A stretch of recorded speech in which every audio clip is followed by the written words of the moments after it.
সবাই বলে ওই হাতে তালি ওই মুখে বলি টাকা দুই আমার ভাই নামবো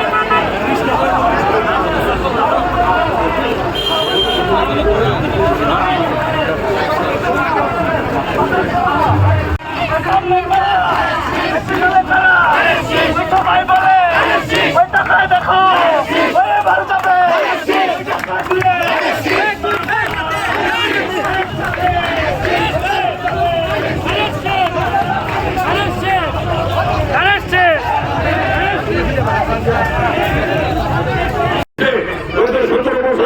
আমাকে নির্বাচন করতে দেওয়া হয় নাই। গত 17 বছরে 11 বার আমাকে জেলে নিয়েছে, 11 বার জেলে গিয়েছি, কোন সুযোগ দেওয়া হয় নাই। নির্যাতন নিপীড়ন, বিএনপির নেতা কর্মীরা জেলে ছিল, মিথ্যা মামলা খেয়েছে। আজকে আল্লাহর রহমতে জনগণ সুযোগ করে দিয়েছে।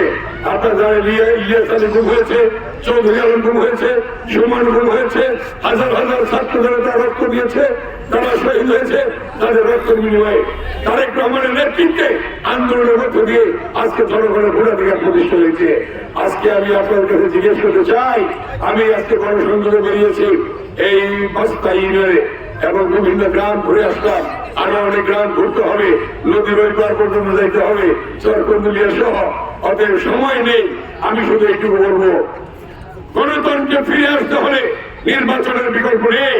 সেই নির্বাচনী আজকে অন্তর্বর্তীকালীন সরকার দিয়েছে, জনগণ সেই নির্বাচন অংশগ্রহণ করবে এবং আগামী 12 ফেব্রুয়ারি আপনারা অধীনে যেমনি ভাবে বিএনপিকে সমর্থন দিয়েছেন, ঠিক তেমনি ভাবে 12 তারিখে প্রত্যেকে ফজরের নামাজ পড়ে গরম ভাত খেয়ে ভোট কেন্দ্রে যাবেন এবং ভোটারদেরকে নিয়ে যাবেন এবং ধানের শীষে ভোটটা দেবেন ইনশাআল্লাহ।